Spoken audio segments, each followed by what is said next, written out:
Muhammad Ali.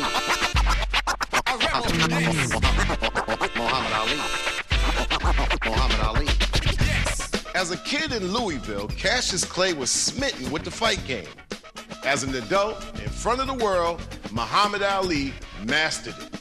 His larger-than-life personality outside the ring blurred the simple truth that Ali was one of the best fighters who ever lived. Part artist or warrior, he performed with a guile and grace never quite seen in a heavyweight before or since. Here are 12 rounds that define his genius. 12 blasts of Ali the boxer, and by extension, Ali the man. Here's Ali's dozen, and trust me, it's a must. Muhammad Ali. Muhammad Ali. First up in Ali's dozen, the 1960 Rome Olympics. In his last round as an amateur, Muhammad Ali, then still known as Cassius Clay, took to the international stage and put on a show. Here's a first-hand account from Ali's Olympic teammate, one of more than a dozen eyewitnesses who described these defining rounds and what it was like to witness history.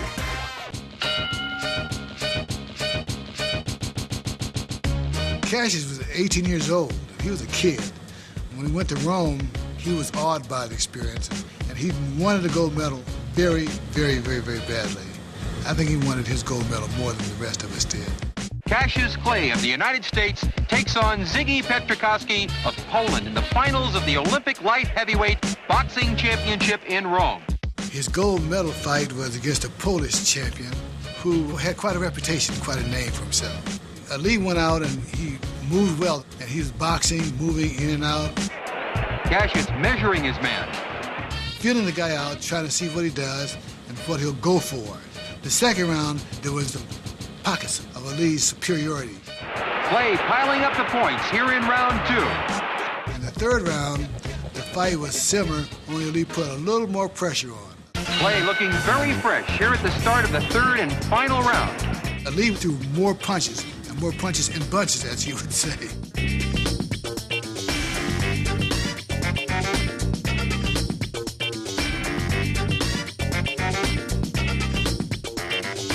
Double jab, triple jab, move to the right, double jab, and circle to the left. He was doing all those things, and it makes it hard for any opponent who is not as fast as Ali on his feet to get a punch in. His opponent hit him a couple of times, but it had no significance. He was as graceful, as a ballet dancer. And there's his famous shuffle. You could put an orchestra behind him in some cases. Heavyweight fighters are usually accustomed to fighting guys whose shoes are nailed to the floor and whose arms are big and bulky and who throw slow, hard, ponderous punches. So when you fight a guy like Ali, no one can prepare for it. Clay all over Petrikowski here at the end of round three. It was a clear victory for Cassius Clay. The decision goes to Cassius Clay of the United States. Winning the gold medal for Ali was everything because his future rested on becoming heavyweight champion of the world. That was his goal, that was his objective. With him and the rest of us, winning the gold medal gave us an image booster. It gave us something to sell to the public that said excellence, that says champion, that says he can do it. Round three versus Petrikowski gave us a glimpse of the lightning style that would define Ali in the ring. 3 years and 18 professional victories later, the undefeated 21-year-old sensation was on his way to a shot at the heavyweight title when British champ Henry Cooper almost derailed his journey.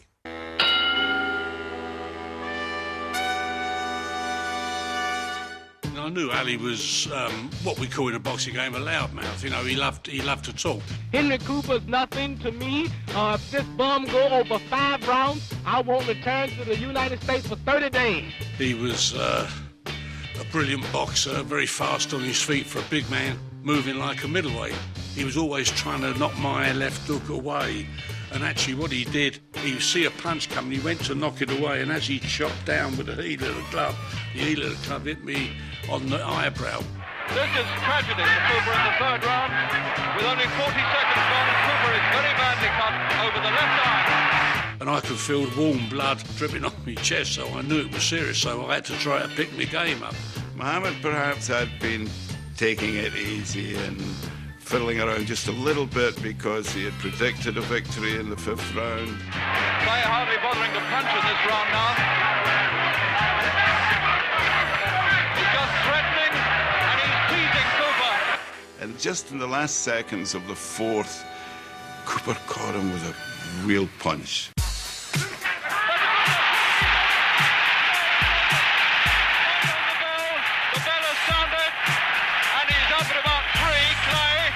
He got up, he didn't know where he was. Clay took one chance too many, and he still doesn't know where he is. And Anjo Dundee then took him back to the corner, and then that's where all, as I call the okey pokey took place. I mean, they had, in them days, ammonia files, which were illegal in British boxing. The other thing was, I mean, he saw that the stitching on the glove had stretched, so to get him a bit more time, Angelo Dundee just stuck his thumbnail in and tore it. Stood in charge, had to send someone back to the dressing room to get another set of gloves. He got an extension to the period between the rounds. Now, to an athlete, that's a lifetime, that's a lifesaver. When he came out for the 5th round, he was restored to sharpness, and he just proceeded to apply terrible pressure.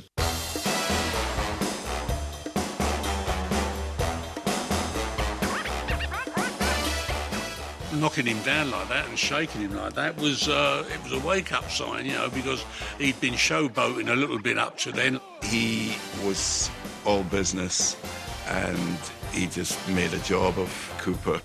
There was never the remotest doubt about the outcome from the moment the bell rang for the 5th. Henry is dripping blood. And I think Tommy Little will have to stop this because Cooper's eye is really in an absolutely appalling state. It was clear that the fight couldn't last, and it was truly stopped.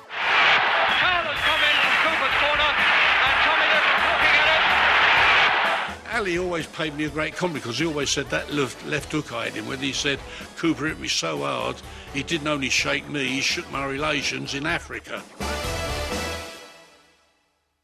With his focus assault on Cooper in round 5, Ali showed the heart of the great fighter, beating beneath his showman's persona. With that victory, the young man from Louisville was assured of a title shot. Up next in Ali's dozen, 2 rounds against the reigning champ, Sonny Liston, that lifted the challenger into the stratosphere.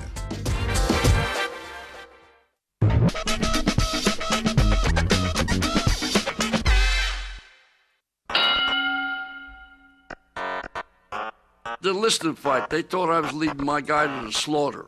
You know, they were trying to tell me this guy's the meanest, the toughest. I knew he was. Once Liston got a hold of you, forget about it. They didn't give his kid a shot. They figured Liston was going to break him in half. I look for Liston to win in 3 rounds. Could be 1, perhaps 2. Liston, obviously, to win the fight. I'm not quite sure that anything human can hurt Sonny Liston. But they didn't realize this kid was a great Olympic fighter. This kid had so much going for him, talent-wise. Liston, to me, was the best guy out there. But he got bothered by certain individuals. I did a lot of homework on the guy, and I knew my kid wouldn't be influenced with the guy. He felt like he was going to a party or a picnic. Cassius, can I ask you how you're feeling now at this point of your training? I'm feeling great. I'm ready to go to war right now. Well, when you say you're ready to go to war right now... I see that barrel in the street, I'll beat him before the fight. You'd actually take him on before the fight? Beat him like I'm his daddy. In this profession, it's very simple. It's always a guy out there that can lick the other guy.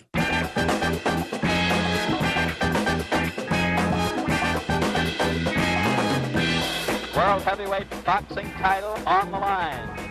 When we got in the middle of the ring, I told Muhammad to stand tall. Liston had this thing about putting big robes on and a big hood on. Liston was only 6 foot. My kid was 6'2", and the way he stood up tall, he looked like he was 6'9" compared to Liston. He looked so much bigger and stronger. Muhammad, when he fought Sonny Liston, went out and showed the guy right away. He nailed him with a big 1-2 and started sticking him. And then the big key was when he hit him a shot and he busted him under the cheekbone. Another jarring right hand that time, folks. Another one. Sonny wobbled. Cassius has him hurt. But then what happened? He got something in his eye, my guy. He's blinking badly. Came back to the corner, and he says, Angelo, cut the gloves off. I want to prove to the worker, dirty worker foot. I want to prove to the world. I said, baloney, sit down. I washed his eyes out, cleaned them out, wiped them clean. The referee was coming towards me, and what I did, I made him stand up because the referee was going to go there, and my guy shaking his head. I was scared they're going to stop the fight. Something's wrong with Clay Hart, something's wrong with Clay. I see that, Joe. His eyes are bothering him. So the referee went back, and then I gave my guy one thing. I said, run.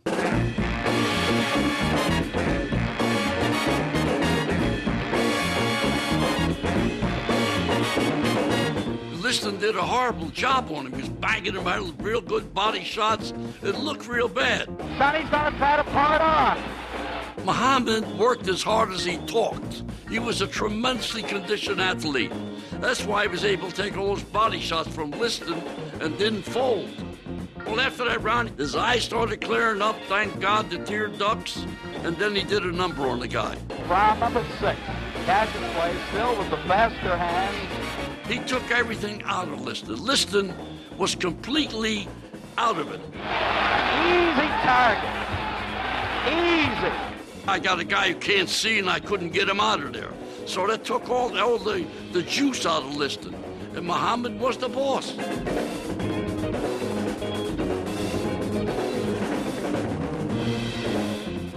Well, after that round, the ending came because in the corner, his shoulder was hurting, the cut was there. You know, they were trying a million things. Well, I think Sonny now is beginning to worry now. At least his corner is beginning to worry now. I think Liston didn't want to go back in there because he felt he was going to get knocked out. They might be stopping it. That might be all, ladies and gentlemen. The fight got stopped, and then Muhammad was the first guy that saw it, and he got up and he gave that victory. Bedlam busting out here. Great, I don't have a mark on my face, and I upset Sonny Liston, and I just turned 22 years old. I must be the greatest. I said, man, we're home free, heavyweight champion.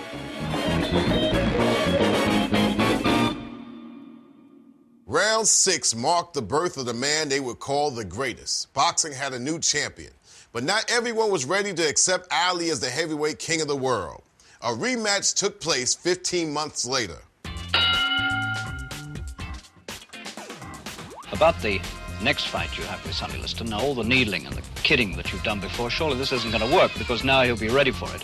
When Ali beat Sonny Liston, people thought there was something funny, something wrong with that result, that was a fluke. You are right. I won't needle him and do the things that I used to do. My style will be different. My gimmicks will be different. Everything will be different. No predictions will be made, but I will have a surprise. Shake it! Ali, he didn't come out dancing the way he had in the first fight in Miami Beach. He came out smoking.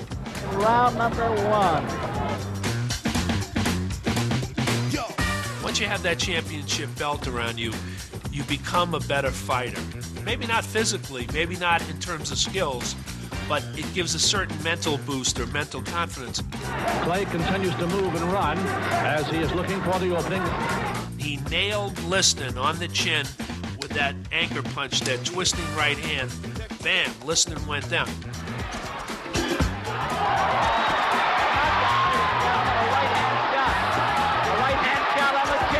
Ali is standing over Liston. Liston's prone, and Ali says, "Get up, you big bum, get up." Now here's where all hell broke loose. The referee was Jersey Joe Walcott, the former heavyweight champion. Either he and the timekeeper both screwed up or Walcott screwed up. He lost track of the count. Walcott never did start a count. There's nothing but confusion here. He's going over the judges now. Clay on top of Liston. Nat Fleischer, the editor of the Ring magazine, he stood up, he waved his arms, and he said the fight is over. And that was it. The timekeeper counted out Liston in 1 minute of the first round. The winner by a knockout, Muhammad Ali. Turns out the next day that everyone called it a fixed fight. They charged that Liston threw the fight, that Liston didn't try. I was there, and I believe my eyes. The so-called anchor punch, any heavyweight in the world would have been knocked down by that right hand. That's all. Goodbye, Jeff. Twist. and you can't see it, but if you were hit with it, all of you'll be out. On that particular night, he looked unbeatable against Sonny Liston. Yeah, the knockout was screwed up by the referee, Joe Walcott, but he showed that he could punch and he could knock a guy down and score a knockout with one shot. Muhammad Ali put an exclamation point on top of his great performance when he won the title in Miami Beach by completely dominating Sonny Liston. He made a statement on that night in St. Dominic's Arena in Lewiston, Maine, and the statement was, "I am the greatest." Up next in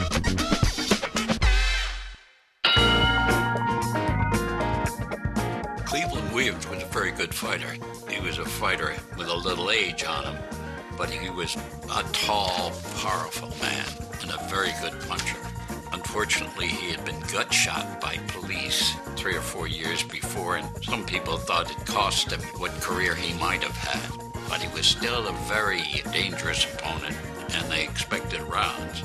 They didn't get any rounds because it was Ali at his most brilliant. Here's the bell. In that particular round, the second round, you saw really a superb fighter who was beautifully trained and conditioned and would just circle Williams and throwing those jabs. They can hit him almost at will with his left jab. He would throw a battery of punches with such great rapidity. It almost looked like they were coming out of a machine.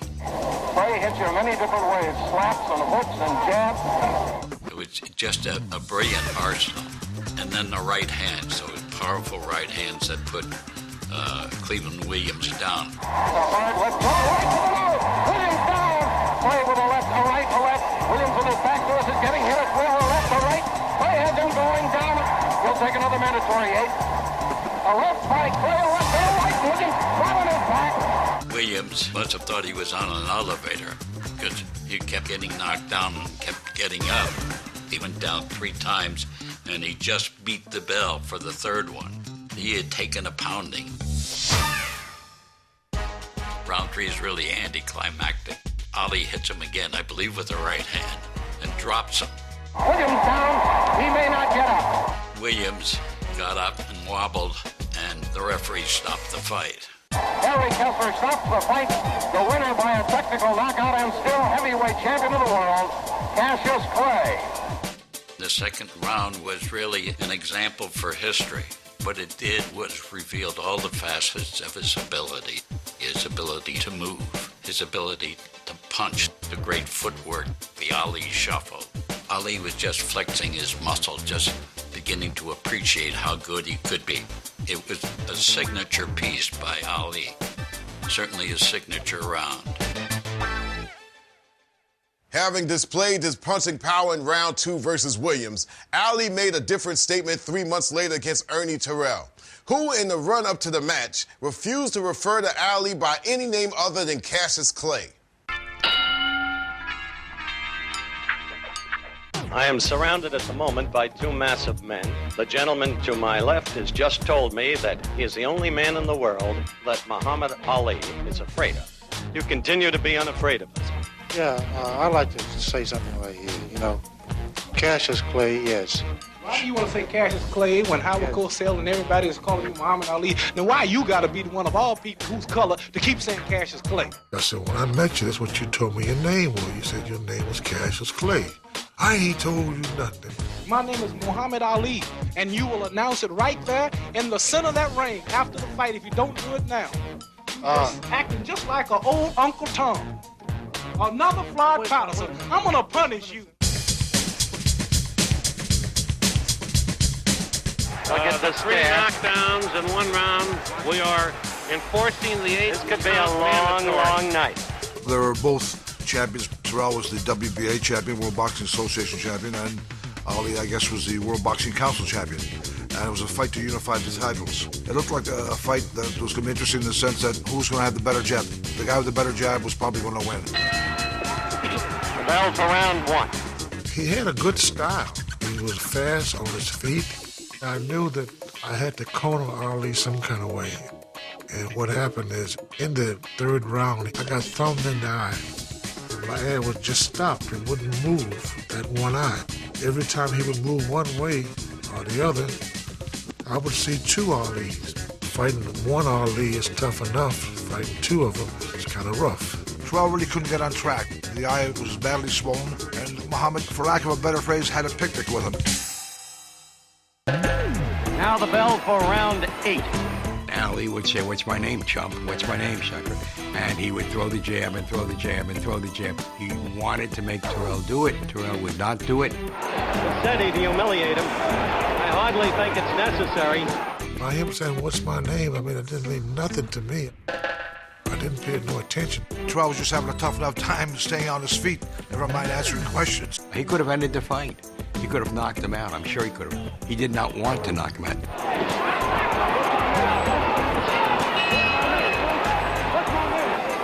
Terrell wouldn't answer. He seemed to infuriate Muhammad, and he punished Terrell quite thoroughly throughout the fight. Terrell went to 15 rounds. He was at Ali's mercy in a lot of ways. The fight is over. I guess maybe that was my first taste of his so-called cruelty. I mean, he wanted him to call him a name. I mean, we're all cruel when we're in there. But he was cruel perhaps to some people by using his voice, by using words, by asking him about his name. He wanted to prolong the agony for Terrell, and he did. And it was the only fight that I can recall in Ali's career when he was actually cruel. I'm out to be cruel. That's what the boxing game is about. As far as the fight being a cruel, brutal 15 rounds, I think it's the referee has the authority to stop it if it's so cruel. And if I had stopped it, it wouldn't have been legal. He would have won the fight if I had stopped it. So it's my job to whip it. Up next in Ali's dozen, 2 rounds that bookended a turbulent period in Muhammad's life.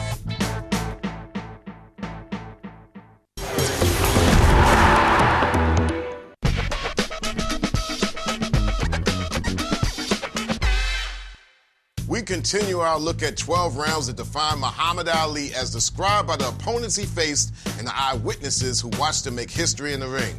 In 1966, with America sinking ever deeper into the Vietnam War, Ali's military draft status was reclassified to make him eligible for induction. With the powerful Nation of Islam at his back, Ali dropped the bomb by proclaiming, "I ain't got no quarrel with them Viet Cong." In March of 1967, with his induction date only weeks away, Ali defended his title against challenger Zora Folley at Madison Square Garden. At the time, Ali was defiant. Ali refused induction into the service. Those of us around him knew that he said he was not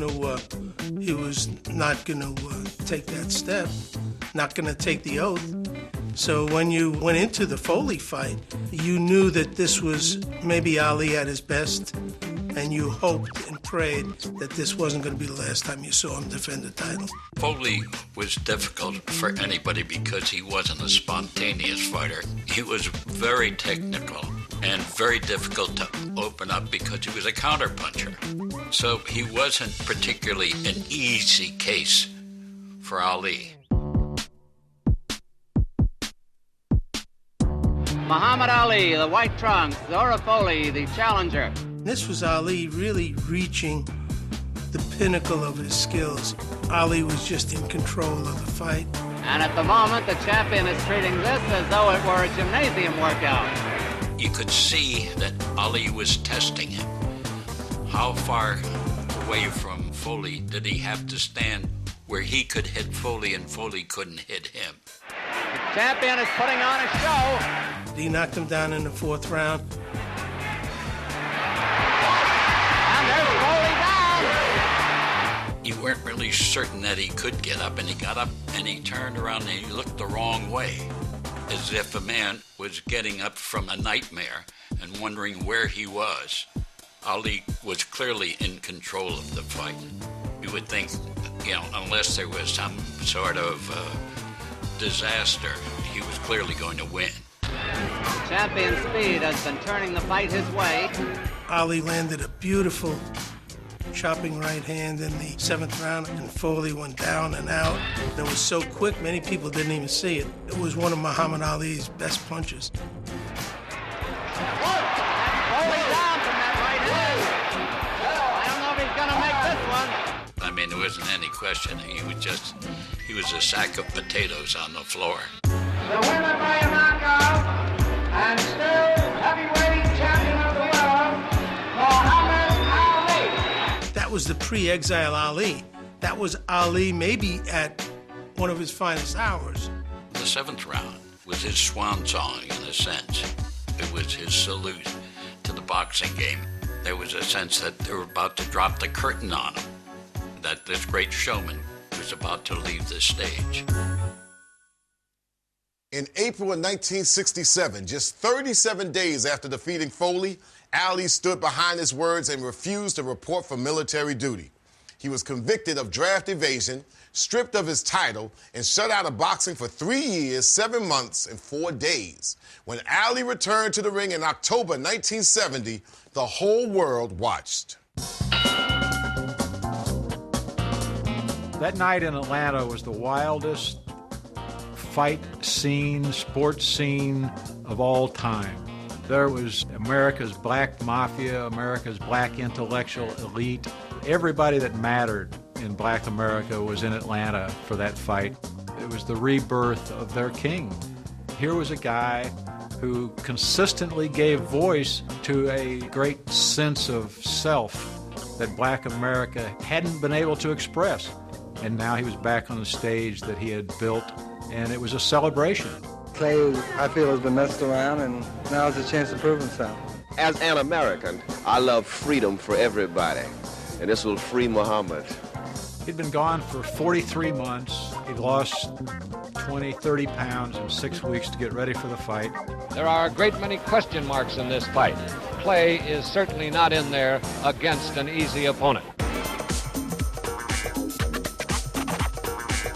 Clay starting off very fast, using good combination. He was still quick, he was still strong. He was fighting the #1 challenger in the world and made it look like a mismatch.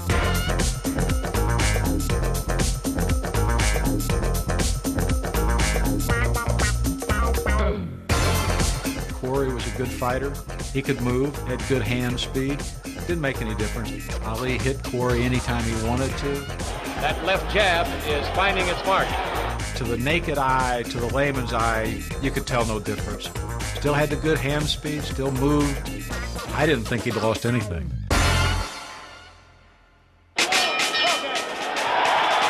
Muhammad Ali has certainly appeared in the first round to have lost none of his swift. Inevitably, it was going to be stopped. Quarry was cut. Quarry was bleeding. There was no doubt that it was just going to get worse. Referee Tony Perez has signaled the fight is over, apparently because of an eye cut. It's a terrible cut, Tom. You and I both can see it. It was remarkable that a guy could be away for 3 years and 7 months and come back in 6 weeks to fight the #1 challenger in the world and make that guy look like the amateur. The winner at the end of the 3rd round by a TKO, Muhammad Ali. I think when Ali walked into the ring against Quarry, it was not a question of if he would ever be the champion again. It was just a question of when. Up next in Ali's Dozen, the greatest goals against Joe Frazier and George Foreman.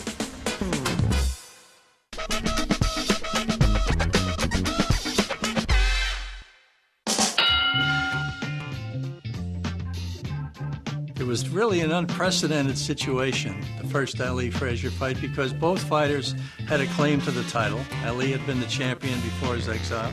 Frazier was now the champion. And each fighter was undefeated. I mean, you're never going to get that situation again. Hundreds of millions are seeing this bout around the world, a packed house at Madison Square Garden.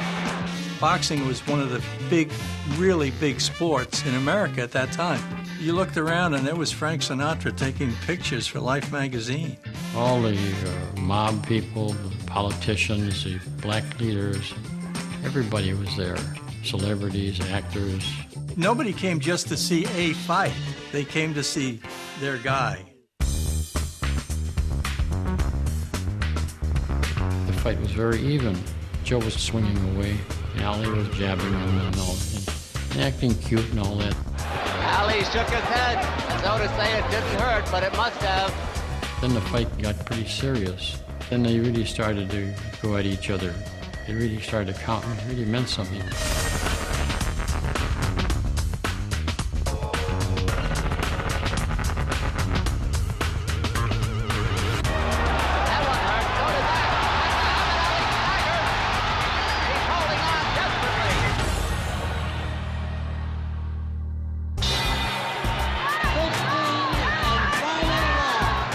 Going into the 15th round, if you look back at the scorecards, I don't see how Ali had a chance to win. I don't think he had any idea that Joe was that tough and that consistent and that determined. I think he thought it was going to be a little easier fight than it was.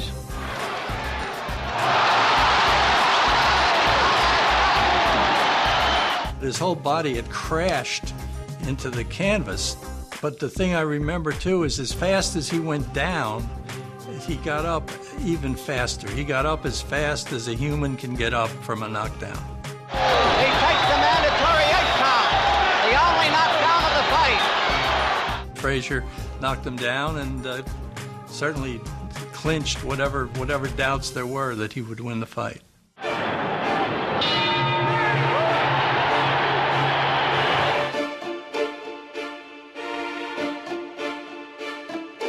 When the fight ended, Ali didn't even wait for the decision. He knew he had lost. His jaw was out like a grapefruit. There was no question that Frazier dominated that fight and won that fight decisively. He didn't complain that he was robbed or the decision should go another way or anything like that. He accepted it. I'm human, and I realize that we all have to lose and life's still going on. That loss affected him greatly because he was considered the uncrowned champion who had to take a 3.5-year exile, but had never lost in the ring.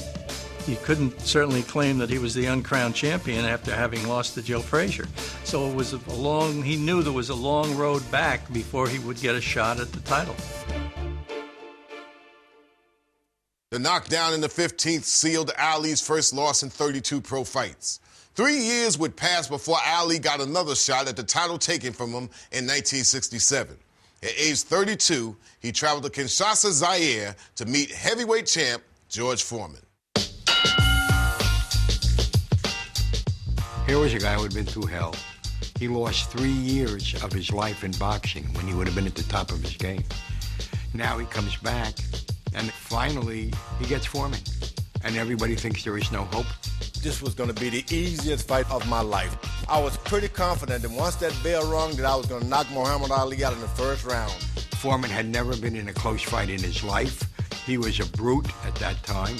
He was a guy who could cut the ring off where the boxer would have nowheres to go, nowheres to hide, nowheres to run. But Ali said to me in his dressing room before he left for Africa, I'm going to knock him out. And I believed him. Because as he once said, if Ali says a mosquito can pull a plow, don't argue, hitch it up.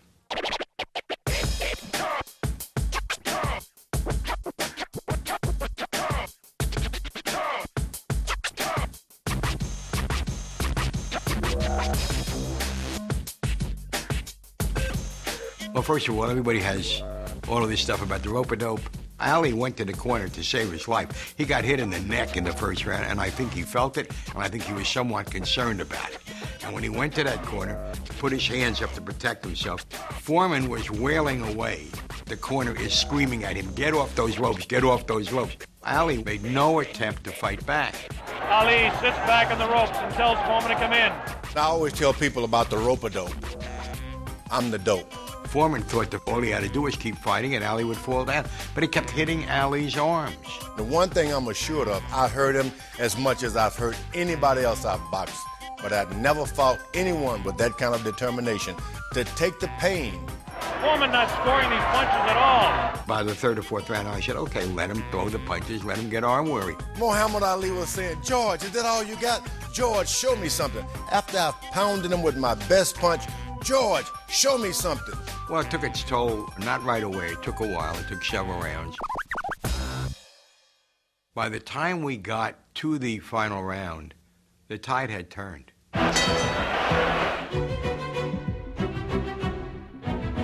To me, when the bell rang for the final round, it was preordained. I mean, I was positive Ali was going to win. I knew he had to knock him out to do it, but I was positive he was going to do it. Foreman had no confidence by then, had no stamina by then. Foreman looking to deliver the real heavy blows. Now he's bouncing better. Almost falls out of the ring. And then when Ali threw that little sneaky short right hand. 1, 2. The quickest right hand I'd ever been punched with. It knocked me down. Ali, a sneaky right hand. This time he works over the shoulder of Foreman.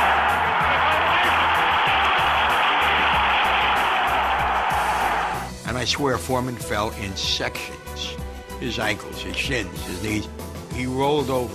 All the talk about beating the count, and he was finished.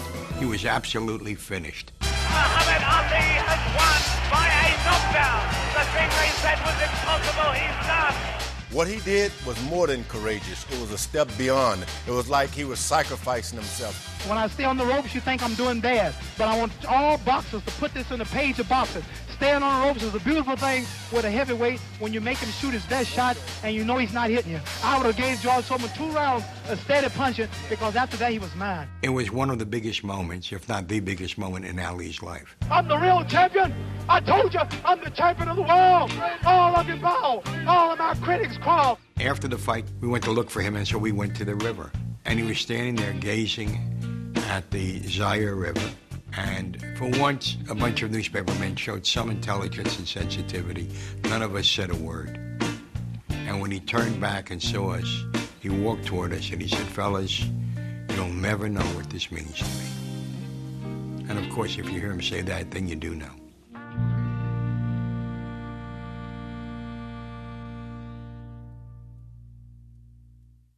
With brilliant style and strategy, Ali regained the heavyweight title after 7 years out in the cold.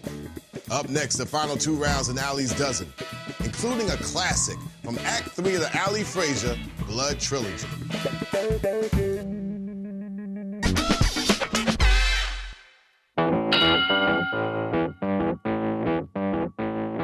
Muhammad Ali and Joe Frazier, the Bob Hope and Bing Crosby of boxing, are taking their show on the road to Manila.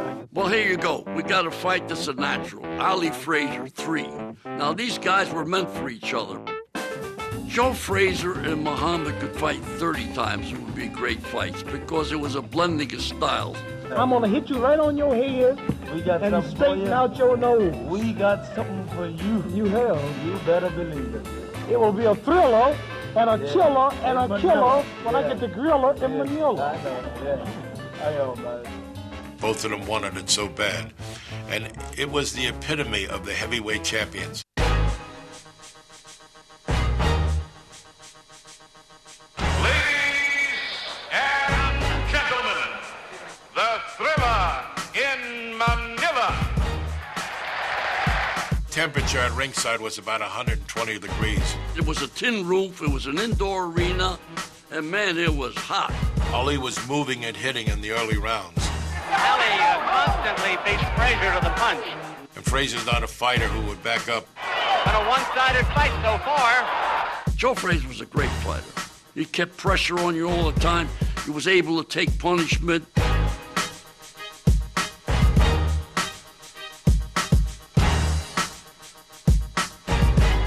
You got to be a special guy to beat that kind of guy. And Muhammad was the guy. Round 13. Ali trying to set the pace again. This fight was a tough fight. Each and every round got tougher and tougher. I think Muhammad got better as he went along. Ali ready to open up with those combinations. When Muhammad hit in that shot, he knocked his mouthpiece flying. I think this was the key. Big round for Ali. Oh, the punches that Joe Frazier took, nobody could have took. Joe Frazier was a great fighter. Then he tried, but my guy overwhelmed him. Frazier looked awful tired. Is puffed around both eyes now. He had a way of reaching down and picking something up out of his trick bag to go on and be victorious. I would think that Ali has regained the command of the fight. That's very true. This has been Joe's downfall. Joe cannot match hand speed with him. Anyway, we're coming up to round 14. Frazier couldn't even see. After the 13th round, he couldn't see anybody. He was fighting on instinct. Frazier's hurt. Frazier's badly really hurt. My guy was hitting with all kinds of shots, and you can only take but so much. The doctor comes up and looks at Frazier. I looked up and Eddie Futch stopped the fight. I think it's going to be over. It's all over. Ali told the press after the fight, he said, this was hell. This is the closest I've been to death. You know, I don't know if he could have went on another round. Both guys were taking tremendous shots. That fight was a fight for survival. It meant everything to him. He cleaned his chart. He beat Frazier now twice. Frazier won one. You know, Cusimano said to be a great fighter, you got to come from within. You got to want it. This is what Ali showed him in that fight. In round 13, Ali summoned what many believe was his last great surge as a boxer and took control over his nemesis. But 2 years later, in the final round of Ali's dozen, the 35-year-old icon would again dig deep in a battle with power puncher Ernie Shavers.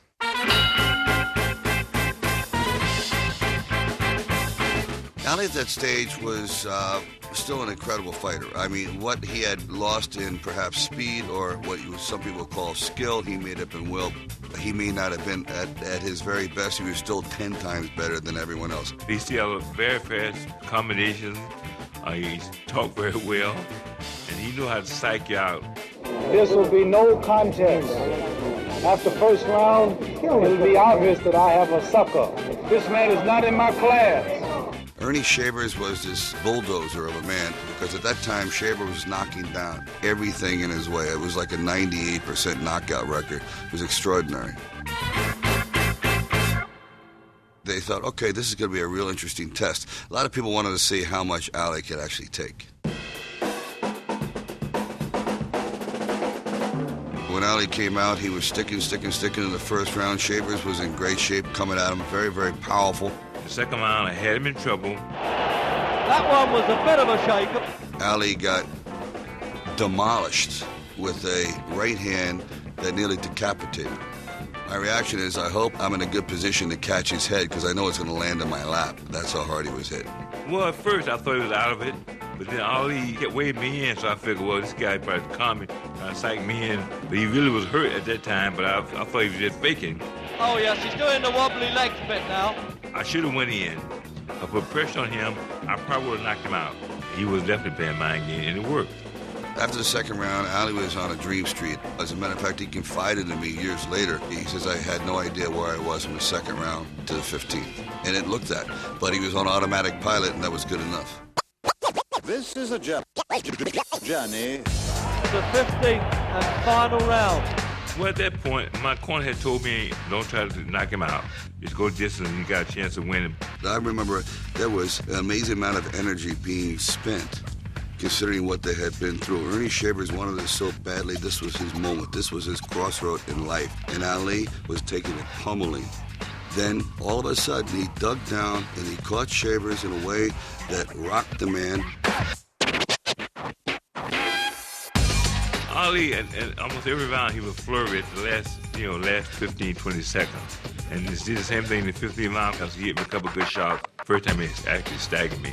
The killer instinct, which a lot of people may not think he has, the killer instinct came to the forefront, and he just turned it on.